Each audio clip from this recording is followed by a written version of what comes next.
और क्या हाल चाल। तो जैसे कि आप लोगों ने पिछले एपिसोड में देखा था कि जो फूर ट्यांगजोंग था ना, उसने अपनी सीक्रेट ब्लड टेक्निक को रिलीज कर दिया था, जिस वजह से फूर ट्यांगजोंग की पावर बढ़ चुकी थी और अब आगे तो वीडियो की शुरुआत होती है और हमें सबसे पहले फूर ट्यांगजोंग को बताया जाता है जिसकी पावर बहुत ही ज्यादा बढ़ चुकी थी।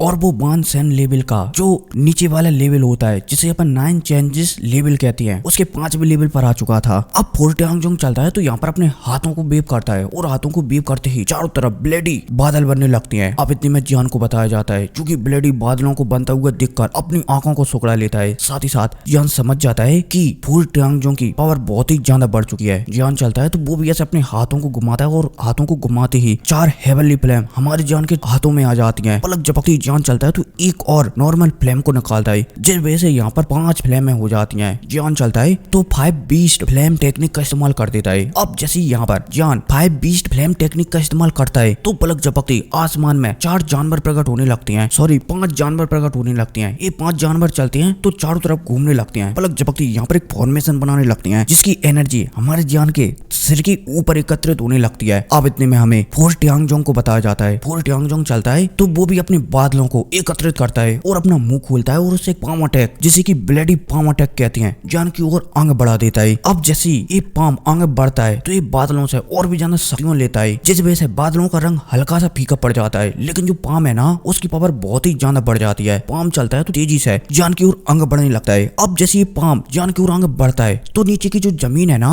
वो भी धंसने लगती है। ऐसा लगने लगता है कि मानो ये पाम इतना ज्यादा पावरफुल है कि जो नीचे की जमीन है ना, वो भी इसके अटैक को नहीं झेल पा रही हो।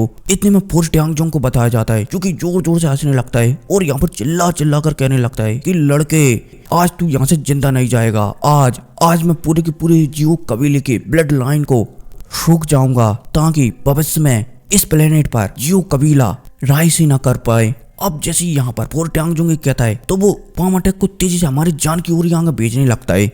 अब इतने में जान को बताया जाता है, जिसने कि पहले से ही एक अटैक बनाकर तैयार रखा था। जान चलता है तो अपने हाथों की सील बदलता है और सील बदलते ही जो 5 जानवर जान के चारों तरफ घूम रहे थे ना, एक लाइट में कन्वर्ट होते हैं और तेजी से जो पाम है ना, उसकी ओर आगे बढ़ जाती हैं। अब जैसी पाम और हमारी जान का 5 फ्लेम बीस्ट अटैक आपस में टकराते हैं तो एक धमाका होता है और इस धमाके की वजह से जो आसमान में बादल है ना, वो अपने आप ही धूल में बदलकर गायब हो जाती हैं। अब इतने में फूर ट्यांगजोंग को बताया जाता है, जो कि अभी भी अटैक कोई दिख रहा था, लेकिन तभी उसे कुछ महसूस होता है और वो तुरंत पीछे मुड़कर देखता है। अब जैसी 9 ट्यांगजोंग पीछे देखता है तो वो देखता है कि पीछे तो जान खड़ा हुआ है, जिसके चेहरे पर एक एविल मुस्कुराहट है। फूर ट्यांगजोंग चलता है तो थोड़ा सा हड़बड़ा जाता है, लेकिन दूसरे पल वो अपने आप को संभालता है। इतने में अब हमारे जान को बताया जाता है। जान चलता है तो ऐसे आगे हाथ करता है और आगे हाथ करते ही जान चलता है तो चिल्ला कर कहता है, ग्रेट हेवन क्रिएशन पाम। अब जैसे हमारे जान ऐसा कहता है तो पलक झपकती जान के हाथों से सचन फोर्स निकलता है। पलक झपकती यहाँ पर एक पोर्टल बन जाता है। अब इतने में हमें फूर ट्यांगजोंग को बताया जाता है, जो कि थोड़ा सा हड़बड़ा गया था। फूर ट्यांगजोंग चलता है तो तुरंत पीछे हटता है और पीछे हटते समय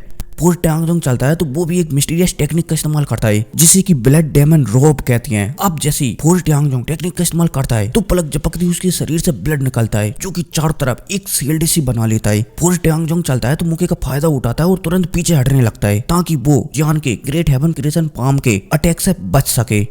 अब जैसी फूर ट्यांगजोंग पीछे हट रहा था, उसी समय हमारी जान का जो ग्रेट हेवन क्रिएशन पाम है वो फूर ट्यांगजोंग की सील से आकर टकराता है। अब जैसी सील से आकर ग्रेट हेवन क्रिएशन पाम टकराता है तो जो सील है ना ब्लड की, उसमें भी क्रैक पड़ने लगते हैं। पलक झपकती सील छाड़ छाड़ हो जाती है। ग्रेट हेवन क्रिएशन पाम चलता है तो तेजी से आगे बढ़ता है और सीधा 9 ट्यांगजोंग बोले जाए तो फूर ट्यांगजोंग से आकर टकराता है।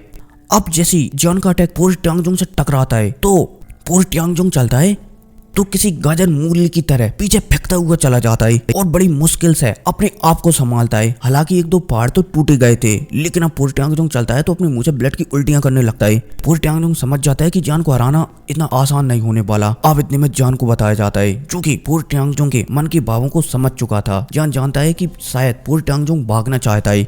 जियान चलता है तो अपनी हड्डियों के पंखों को फड़फड़ाता है। पलक झपकती जियान फूर ट्यांगजोंग के सामने प्रकट होता है, लगभग 100 मीटर की दूरी पर। जियान चलता है तो फूर ट्यांगजोंग से कहने लगता है कि इतनी जल्दी क्या है भागने की, तुम्हें लगता है कि मैं तुम्हें यहाँ से इतनी आसानी से भागने दूंगा। जियान चलता है तो तुरंत अपने चारों हेवनली फ्लेमों को बाहर निकालता है। पलक झपकती जियान चलता है तो उन्हें मिक्स करने लगता है। अब जब फूर ट्यांगजोंग जियान को ऐसा करता हुआ देखता है तो फोर्ट ट्यांगजोंग ने ये बात सुन रखी थी कि जान हेवनली फ्लेमों को मिलाकर एक अटैक बना सकता है और वो अटैक जान का सबसे पावरफुल अटैक माना जाता है। तो फोर्ट ट्यांगजोंग भी समझ जाता है कि जान का जो अटैक है ना वो बहुत ही ज्यादा स्ट्रांग होने वाला है।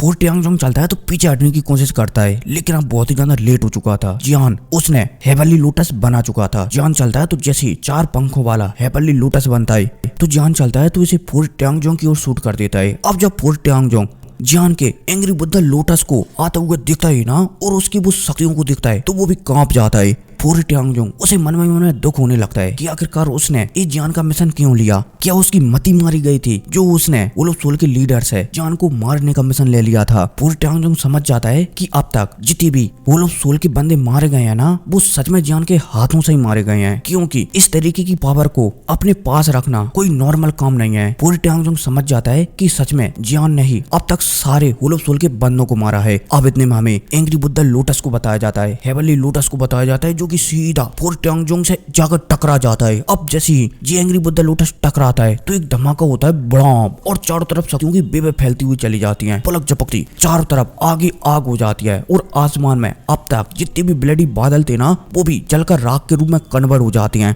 अब इतने में हमारे जान को बताया जाता है जिसके चारों तरफ हेवनली फ्लेम जल रही होती हैं और उसे घंटा भी फर्क नहीं पड़ रहा होता है कि कहां से कौन सी हेवनली फ्लेम उस पर हमला करने वाली है, क्योंकि हेवनली फ्लेम जान की है इसलिए जान को कोई फर्क ही नहीं पड़ रहा होता है। अब इतने में हमें वही आग के समुद्र को बताया जाता है जो कि जान के हेवनली लोटस से निकला था। पलक झपकती इस आग के समुद्र से एक बॉडी तेजी से जमीन की ओर शूट होती है जो कि नीचे फोर्ट ट्यांगजोंग ने जो खाई बना रखी है ना उसके अंदर घुसती हुई चली जाती है। अब जब हमारा जान फोर्ट ट्यांगजोंग को ऐसे प्रकट होता बोले जाए तो ऐसे फेंकता हुआ दिखता है तो जान चलता है तो वो भी अपनी हड्डियों के पंखों को फड़फड़ाता है। पलक झपकती जियान जो धरती पर खाई बनी थी ना ब्लड की वहां पर प्रकट होता है। जान चलता है तो ऐसे चुटकी बजाता है और चुटकी बजाते ही आसमान में जो आग के बादल थे ना उनमें से एक पर्पल कलर का क्रिस्टल तेजी से नीचे आता है और जो ब्लडी खाई है ना उसके अंदर घुसता हुआ चला जाता है। अब जैसे ये ब्लडी क्रिस्टल खाई के अंदर जाता है तो खाई में जितना भी ब्लड है ना वो भाप के रूप में कन्वर्ट होने लगता है। जान चलता है तो दोबारा से अपनी हड्डियों के पंखों को फड़फड़ाता है।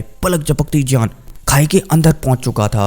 अब जब हमारा जान दोबारा से यहाँ पर प्रकट होता है और मुझे दिखता है कि फोर्ट ट्यांगजोंग बहुत ही ज्यादा जख्मी है तो जान चलता है तो एक और अटैक फोर्ट ट्यांगजोंग के ऊपर ही कर देता है। अब जैसे ही हमारा जान एक और अटैक फोर्ट ट्यांगजोंग के ऊपर करता है तो फोर्ट ट्यांगजोंग समझ जाता है कि अगर जान का एक और अटैक उसमें लगा ना तो उसका टपकना यहाँ पर पक्का है। वो समझ जाता है कि वो जान से किसी भी कीमत पर नहीं जीत सकता। वो ये भी समझ जाता है कि जान ने अब तक जितनी भी टेक्निकों का इस्तेमाल किया है ना उनमें से अधिकतर टेक्निक टियान क्लास की ही थी। फोर्ट ट्यांगजोंग समझ जाता है कि जान को हराना नॉर्मल नहीं है। फोर्ट ट्यांगजोंग चलता है तो तुरंत एक टोकन को बाहर निकालता है और उसे तोड़ देता है। अब जैसे ही फोर्ट ट्यांगजोंग इस टोकन को तोड़ता है तो पलक झपकती यहाँ पर एक पोर्टल ओपन होता है जो कि तेजी से फोर्ट ट्यांगजोंग को अपने अंदर खींच लेता है। अब जब हमारा जान फोर्ट ट्यांगजोंग को यहाँ से इस तरीके से भागता हुआ दिखता है ना तो जान कुछ भी नहीं कर पाता। जान समझ जाता है कि फोर्ट ट्यांगजोंग को वो भागने से नहीं रोक सकता था, क्योंकि वो लोग सोल के जो बंदे हैं ना वो भागने में बहुत ही ज्यादा एक्सपर्ट होते हैं और उन्हें पकड़ना बोला जाए तो ये इम्पॉसिबल। लेकिन जान समझ जाता है कि जब वो अगली बार फोर्ट ट्यांगजोंग से मिलेगा ना तो फोर्ट ट्यांगजोंग को वो बहुत ही आसानी से मार सकता है। अब पलक झपकती जान चलता है तो दोबारा से हड्डियों के पंखों को फड़फड़ाता है और दोबारा से आसमान में प्रकट हो जाता है, जहाँ पर वो अभी भी जो प्रोपाइन पायर सेक्ट के लोग हैं ना उन्हें लड़ता हुआ दिख रहा होता है। जान चलता है तो तुरंत ऐसा चुटकी बजाता है और चुटकी बजाते ही जान के हाथों से 10 आग के क्रिस्टल निकलती हैं जो कि यहाँ पर 10 अलग अलग पावरफुल वॉरियरों पर हमला कर देती हैं। अब जब जान सभी पर हमला करने के लिए आगे बढ़ता है तो इनमें से जो प्रोपाइन फायर सेक्ट के लोग नहीं थे ना और जिन लोगों को होलो सोल और प्रोपाइन फायर सेक्ट के लोगों ने धमकाकर अपने साथ लिया था वो लोग जान से माफी मांगने लगते हैं कि यान अलायंस के लीडर हमें माफ कर दो, हम यान अलायंस के ऊपर हमला करना नहीं चाहते थे लेकिन प्रोपाइन फायर सेक्ट ने हमारे ऊपर दबाव दिया जिस वजह से हमें मजबूरन उनका साथ देना पड़ा। अब जब जान इन लोगों की बात सुनता है ना तो जान चलता है तो वो भी कह देता है कि अगर तुम में से किसी को भी जिंदा यहाँ से जाना है तो इसके बदले में प्रोपाइन फायर सेक्ट के एक बंदे को मारना पड़ेगा। अब जैसे हमारा जान यहाँ पर कहता है तो यहाँ पर जितने भी जो कि प्रोपाइन फायर सेक्ट के बाहर के लोग थे जिन्होंने की प्रोपाइन फायर सेक्ट के दबाव में आकर उसमें मिल गए थे वो सेक्ट चलती हैं तो प्रोपाइन फायर सेक्ट के लोगों पर ही हमला करने लगती हैं जिस वजह से प्रोपाइन फायर सेक्ट के लोगों की हालत बहुत ही ज्यादा गंभीर हो जाती है। इसके अलावा प्रोपाइन फायर सेक्ट का लीडर पहले ही मारा जा चुका था इसलिए हम उन्हें सही तरीके से मैनेजमेंट करने वाला भी कोई नहीं था। इसलिए यहाँ पर प्रोपाइन फायर सेक्ट के बंदे चलते हैं, एल्डर वगैरह चलते हैं, सेनाएं चलती हैं, तो वो यहाँ से भागने लगती हैं और दोबारा से यहाँ पर एक ब्लडी बैटल शुरू हो जाता है। जितने भी सेक्ट के लोग हैं वो सारे के सारे प्रोपाइन फायर सेक्ट पर हमला करने लगते हैं, लगे तेरी, जिस वजह से प्रोपाइन फायर सेक्ट के लोगों की जो संख्या है ना वो बहुत ज्यादा कम होती जाती है। अब इतने में हमारी जान को बताया जाता है, जो कि ये सब होता हुआ देख रहा होता है और ऐसा वो पीछे हाथ करा हुआ होता है। जान समझ रहा था कि भविष्य में जो नॉर्थ एंड वेस्ट रीजन है ना, इसके ऊपर सिर्फ एक ही फोर्स सभी नॉर्थ एंड वेस्ट रीजन को कंट्रोल करेगी और वो है यान अलायंस। इसके अलावा जो प्रोपाइन फायर सेक्ट है उसका अब नामो निशान मिट जाएगा, क्योंकि प्रोपाइन फायर सेक्ट के लोगों ने यान अलायंस पर हमला करने की वजह से बहुत सारे लोगों को नाराज कर दिया है। इसलिए वो लोग भी अब प्रोपाइन फायर सेक्ट को नहीं छोड़ेंगे, क्योंकि प्रोपाइन फायर सेक्ट को कमजोर हो चुका है। इसलिए जान समझ जाता है कि भविष्य में जो नॉर्थ एंड वेस्ट रीजन है ना, इसके ऊपर सिर्फ यान अलायंस का ही कंट्रोल होगा। और भाई साहब यह कहती है एपिसोड खत्म हो जाता है, लेकिन अगले एपिसोड में आपको काइलिन की शादी हमारी जान से बोले जाए तो जान के साथ देखने को मिलेगी। जो भी है मिलते हैं अगली वीडियो में, टेक केयर, बाय।